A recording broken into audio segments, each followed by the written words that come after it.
Hi everyone, welcome back to a new video. Today is day 6 of a top interview 150 question, and the question that we have today is rotate array. This is a medium level question, and let's see what we have been asked in this question. We have been asked that we have been given an array nums, and what we need to do here is we need to rotate the array to the right by k steps. What does this mean? That every time we start iteration, okay, we need to keep a count from 1 to k, and that many times the array will be rotated right.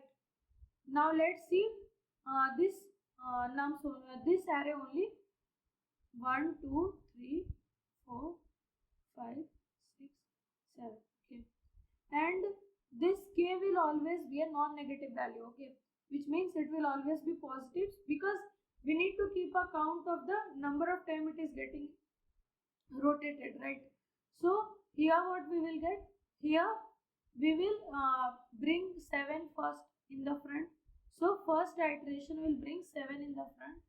7 1 2 3 4 5 6. In the second iteration, in the same way, when we will rotate it right, so 6 will come forward, so it will become 6 7 1 2 3 4 5. Now again, once again means now we have the second iteration, right? One more iteration is left, that is third iteration, and in the third iteration this 5 will come in front, so we will get our final resultant as 5 6 7 1 2 3 4. Okay, so this is our resultant array.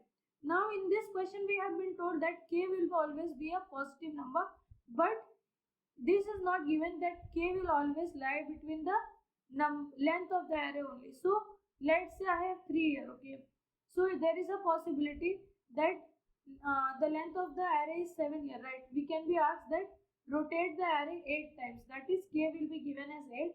So you will have to rotate this array 8 times, okay. So in such condition what we will do, let's say I am rotating the array 7 times, okay. After 7th time I will get my usual array only 1 2 3 4 5 6 7, right? After 7 rotation this will be my resultant array, and in the 8th rotation only 7 will come in front and the rest will be as it should be in the array, right? There will be no changes in the element places. Now we observe that the eighth rotation is same as the rotation that we made in the first iteration, right? So what we can do here is we can means when the value of k is greater than n, right? So what we can do, we can get the remainder, right? We can do k is equals to k mod 10, k mod n in such like we have 7 here, okay. So n is equals to 7 here and k was 8. So what I will get in the here in the remainder, I will get 1 only, right? And I will then rotate the means array only 1 time and I will return the value. So in case in not in any case, if let's say we have 5 here, 3 only, okay, like in the question the k given is 3, okay. So if we will do k is equals to k mod n for this also, so we will do 7 mod 3, then also we will get 3 only, right? So this k is equals to k mod n is valid for every case, so we can simply update our k using k is equals to k mod n in order to rotate the array, right? So this is the basic idea that we need to follow in order to rotate the array, because there is a possibility that the k value can be greater than the length of the array, right? It can be 15 also, it can be 13 also, anything is possible. So once you take the mod of it, you can get the idea of the k which is lying within the length of the array, and then you can rotate according to that, okay.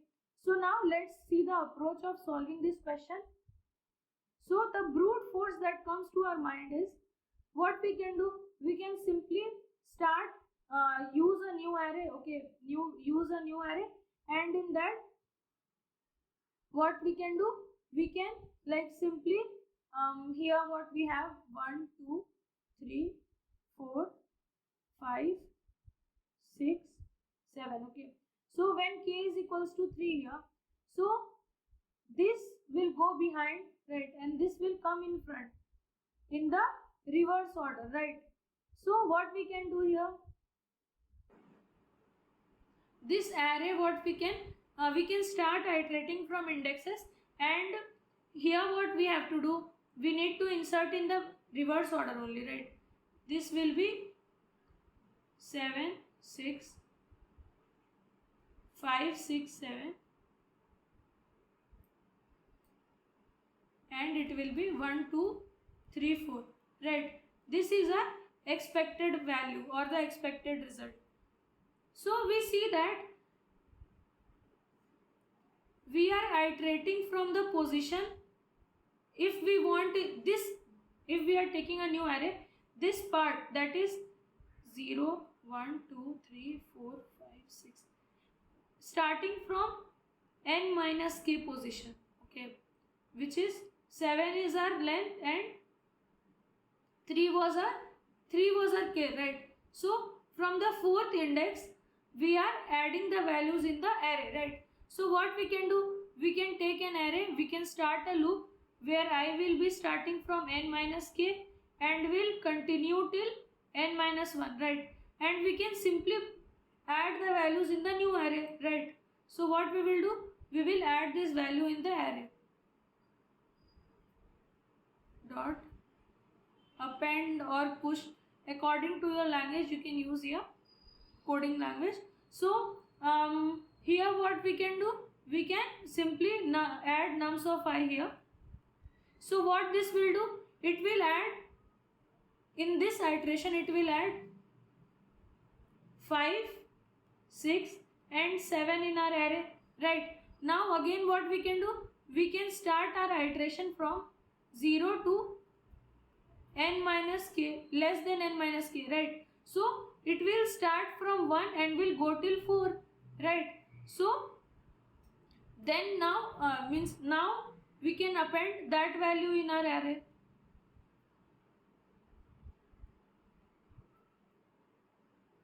After this iteration what we will get, we will get 5 6 7 1 2 3 4, right? So this will happen once we are like using a new array, right? But in this question we need to try to optimize our approach, right? And if we are using an array or an extra array or an extra space, so our code will not be that efficient, right? Because here the space complexity now we are having is O of n, right? And we don't want this extra space, so we need to optimize our approach. Now let's see how we can optimize this approach. So we let's say I have this array 1 2 3 4 5 6 7. Now we need to make an observation here, okay? So let's say I rotate this part of the array, rk was 3, okay? So our change, that whatever changes we were making in this array, it was made in block of code, right? Means a block of code affected this part of array and another block of code affected this part of array according to this for loop, right? That means if I divided my array in such a way that, let's say I am rotating this part, okay, I am making it as 4 3 2 1, and the other one also I am doing same, I am rotating it and making it 7 6 5. Now I have rotated both of these arrays. My expected array was 5 6 7 1 2 3 4, okay? So this array and this array, we can get it by reversing this entire array, right? Once I have reversed this n minus k, right, from 0 to n minus k minus 1, right? and the other reverse was from n minus k to n minus 1, right? I am reversing two arrays, means I am dividing my array into two parts and I am reversing both of them, and then what I am doing, I am reversing the entire array. So let's say I have reversed both of this. Now what I will do, I will reverse this entire array. So what I will get, 5, 6, 7, 1, 2, 3, 4, right? So we were expecting this only as our answer, right? Now what we are doing here, we are not using any extra array, right? We are just calling our reverse function 3 times. So how we are calling the reverse function? Once the reverse function is called with 0 to n minus k minus 1, right? Means we will go from 0 to 1 to 4, right? That is 0 to n minus k minus 1th index, and again second time what I am doing, I am reversing the value from n minus k to n minus 1, right?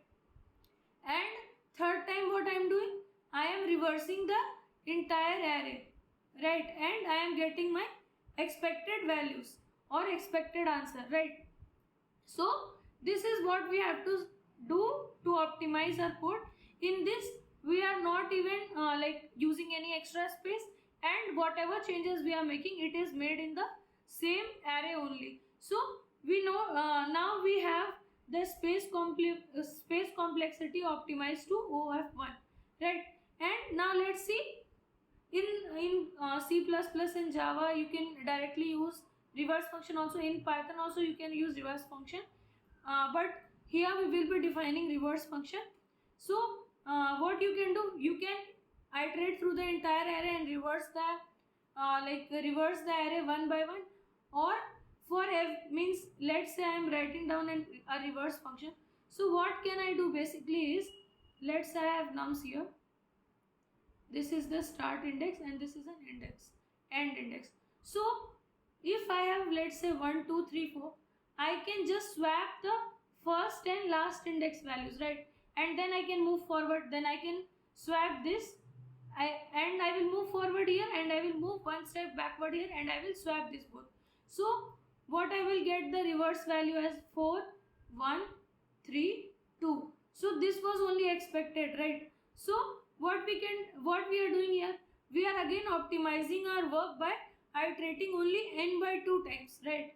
So we will be using this only, we will be swapping our values every time and we will be moving forward. Okay, so now let's move on to the code and we will see the optimal code there. Okay, and I will upload the brute force approach on my GitHub. You can access that code from there. Okay, so now let's move on to the code editor. So let's see the code now. First what I will do, I will be defining a reverse function. Okay, so I will have a reverse function. We will take nums here, we will take a start point and an end point. Okay, and now what we will do, we will start iterating from the start point and we will go till end. So my loop will work on the basis while start is less than end, and what I have to do, I will be swapping the numbers at the first index and the last index, right? So while I will be swapping, right, to some nums of s comma nums of e is equals to nums of e. So we are swapping the numbers here, and now what I will do, I will increment the value of s and decrement the value of e, right? So s plus is equals to 1 and e minus is equals to 1. I don't have to return nums from here because whatever changes we are making, it is made in nums only, so we don't have to return any value. Okay, so now what we will do here, we will take k is equals to k mod n. What is n here? We will define n. N is the length of nums, right? Since we will be using this n many times, so I am defining it at one place only. Now I will call reverse, right? We will be calling reverse 3 times. Once to means reverse from 0 to n minus k minus 1th index, right? So n minus k minus 1. It will be our end index and the static index will be 0. Now again we will be calling this reverse function and we will be reversing the rest of the array, right? So for that n minus k and then n minus 1. Now for the last time we will be reversing the entire array, right? So 0 nums 0 and n minus 1. We don't have to return nums here also because the changes are made internally, so nums will always be there. Now let's run the code. So the sample test cases are passed. Let's try to submit it. So this code has been accepted.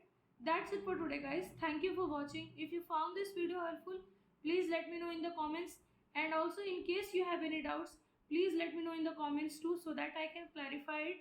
And in order to continue with me in this coding journey, please subscribe to my channel and hit the bell notification so you will be notified every time I post a new video. Thank you for watching.